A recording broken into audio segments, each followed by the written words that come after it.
Olá, caros alunos. A nossa segunda aula da disciplina Mineração e Meio Ambiente será exclusivamente sobre os impactos ambientais na mineração.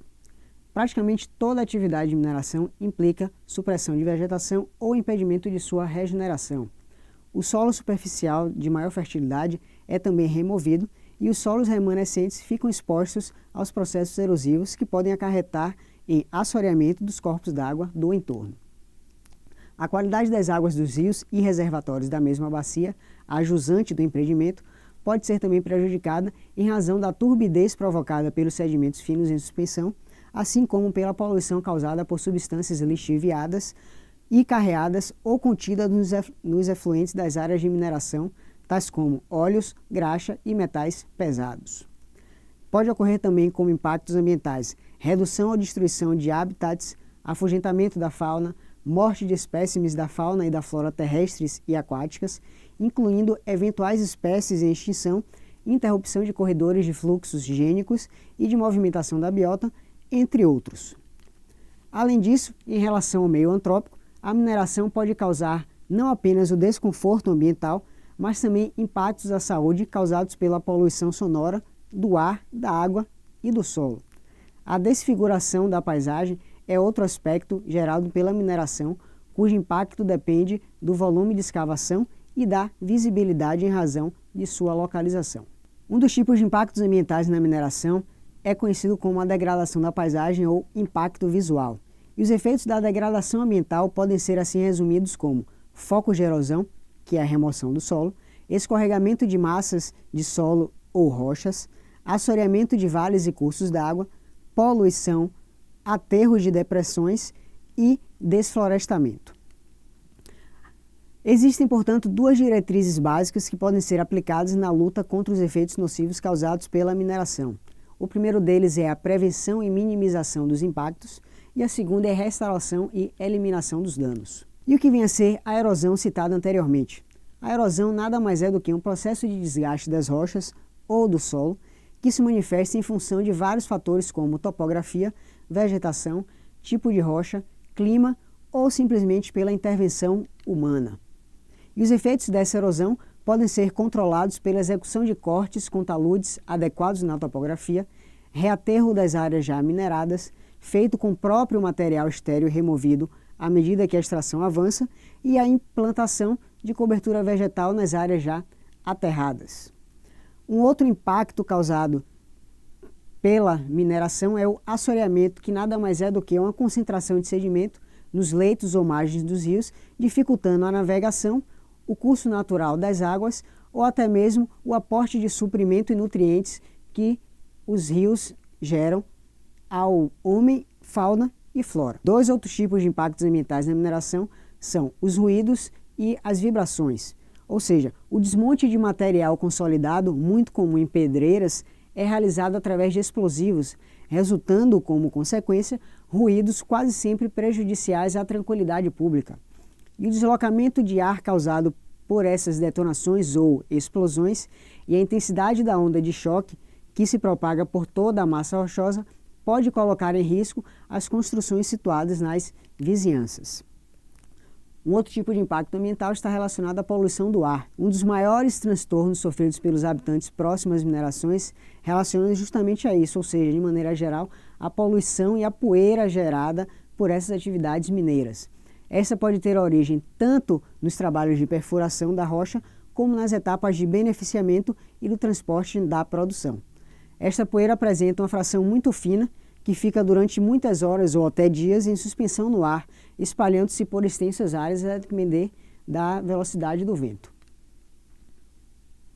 Existem duas fontes principais de poluição do ar, são elas: poluição por particulados e poluentes gasosos.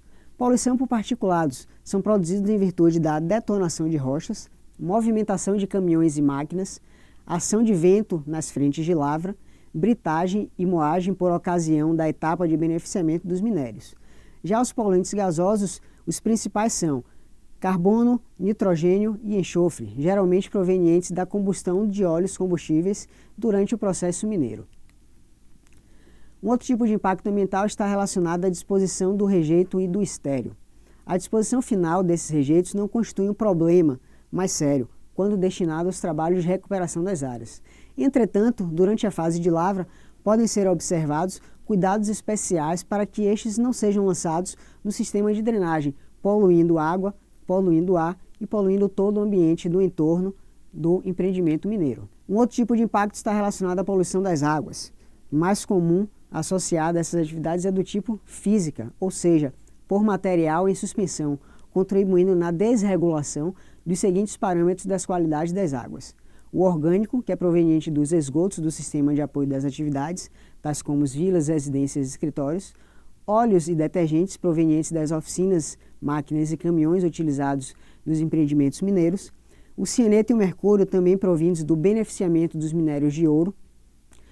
Águas ácidas e ou alcalinas, ou seja, os efluentes ácidos são comuns em certos tipos de minerações, como no caso dos minerais sulfetados, e é possível encontrá-lo nas redes de drenagem com pH variando de 2 a 6,5.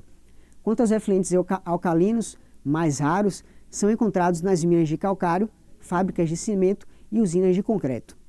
Já os metais pesados abrangem cobre, chumbo, zinco, cádmio, cromo, arsênio, mercúrio, vanádio, berílio, bário, manganês e outros tantos minerais ou metais pesados. As águas que contêm esses elementos são provenientes quase sempre de sistemas de beneficiamento e concentração de minerais metálicos, ou seja, há a ocorrência de uma drenagem ácida quando da ocorrência desses metais nesses empreendimentos mineiros.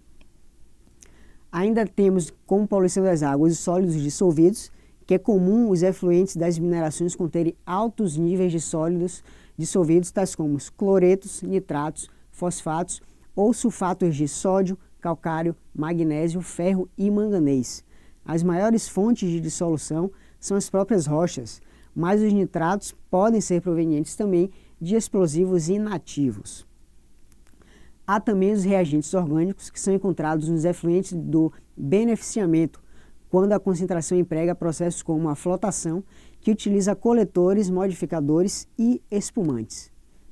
Temos também poluição com relação à cor ou coloração das águas, onde certos elementos têm a característica de alterar a cor da água, como por exemplo o hidróxido de ferro, que empresta uma coloração mais avermelhada aos efluentes das minerações de ferro.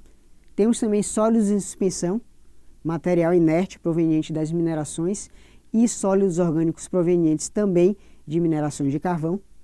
Temos também a turbidez, muito comum, que está diretamente relacionada à quantidade de sólidos em suspensão, colóides e partículas finas também suspensas na água.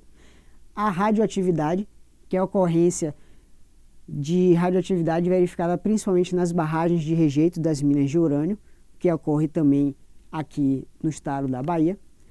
E, por fim, a eutrofização, que é o processo de enriquecimento artificial de nutrientes contidos nos efluentes, fosfatos e nitratos, provenientes de determinadas minas. Esses efluentes permitem a multiplicação de certos organismos, formando uma camada densa na superfície da água, impedindo, portanto, a penetração da luminosidade. Isso ocasiona o quê? Isso reduz a taxa fotossintética das camadas inferiores, ocasionando um déficit de oxigênio suficiente para atender a demanda respiratória dos organismos aeróbios.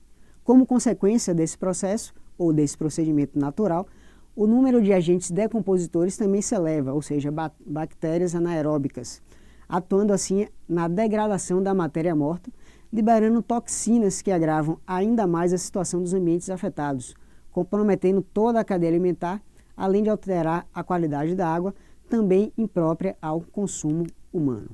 Outro tipo de impacto ambiental causado pela mineração está relacionado ao tráfego intenso de veículos pesados, carregados de minério, que causam uma série de transtornos à comunidade, e especialmente naquela situação mais próxima às áreas de mineração, como, por exemplo, poeira, emissão de ruídos, frequente deterioração do sistema viário da região, uma vez que são veículos extremamente pesados, justamente que comportem e que consigam suportar a grande quantidade de material extraído desses empreendimentos mineiros. Sendo assim, a recuperação de uma determinada área degradada por um determinado empreendimento, no nosso caso, empreendimentos mineiros, pode ser definida como um conjunto de ações necessárias para que a área volte a estar apta para algum uso produtivo em condições de equilíbrio ambiental.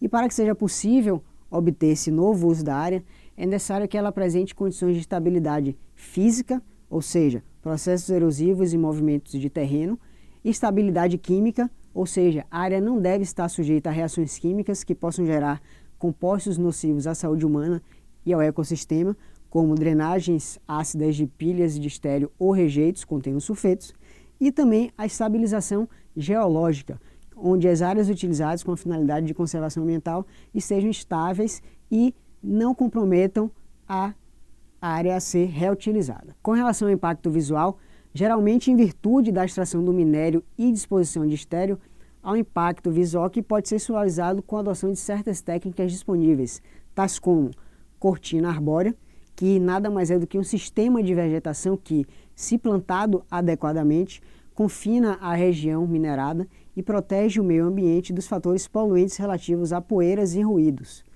E uma outra técnica são os bancos, que são anteparos artificiais que, na sua construção, são utilizados materiais provenientes da própria mina, com o próprio estéreo, que, disposto adequadamente, atenua a agressividade da paisagem da área em mineração. Um outro tipo de técnica diz respeito ao perfil topográfico, que é a adequação da linha do horizonte da cumeada da terra, de onde foi extraído o minério, a fim de harmonizá-la com a parte não minerada. Com relação à poluição das águas, os métodos a serem utilizados para recuperar as águas poluídas relacionam-se com a escolha do processo de mineração, drenagem, desvio de águas da frente de lavra, controle de erosão, ou seja, compactação, drenagem e replantio, controle de infiltrações, recuperação de áreas mineradas, selagem das minas subterrâneas exauridas e sistema de disposição controlada das pilhas de rejeito estéreo. Sendo assim, sempre que possível, a água deve ser recirculada dentro do sistema. Deve-se buscar a neutralização de efluentes, decantação e filtragem com a utilização de barragens. Com relação à poluição do ar, algumas técnicas podem ser utilizadas, como o enclausuramento da fonte poluidora. No caso de sistemas de britagem, este poderá ser confinado em prédio fechado, no sentido de impossibilitar a disseminação de pó na atmosfera exterior. Outra técnica é a aspersão de água, no sentido de prevenir a formação de poeiras. Geralmente, a água é utilizada nos sistemas de britagem e transporte e pode ser sob a forma de spray, usando agentes que facilitem o molhamento para reduzir a formação de poeiras. No caso das vias de transporte, promove-se a pavimentação, imprimação e a irrigação. Há ainda a técnica de coletores, que é a implementação de sistemas para coletar as partículas, e os principais métodos de coletagem utilizados são por gravidade, câmaras fechadas, força centrífuga a partir de ciclones, intercepção, nada mais do que a filtragem, e a eletricidade a partir da atração eletrostática. Uma outra técnica diz respeito ao controle de gases. A principal fonte de poluição gasosa na mineração convencional e não pontual é a combustão espontânea do carvão em pilhas de rejeitos.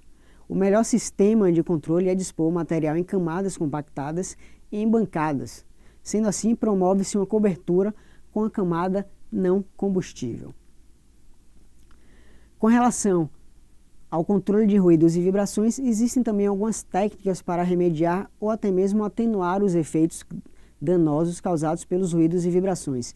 E os principais utilizados são redução do consumo de energia, isolamento da fonte de ruído e ou da vibração, promoção do antiparo no sentido de absorver os ruídos, como acontece com o sistema de cortinas arbóreas, e a adoção de um plano de controle adequado contra fogo. Finalizando, nada mais importante do que o monitoramento na recuperação de área degradada, que deve anteceder o início da lavra e continuar durante todos os trabalhos relacionados à fase de exploração do empreendimento, que, além de controlar a qualidade dos efluentes, o monitoramento também visa medir e conhecer as modificações produzidas no meio ambiente. Bons estudos!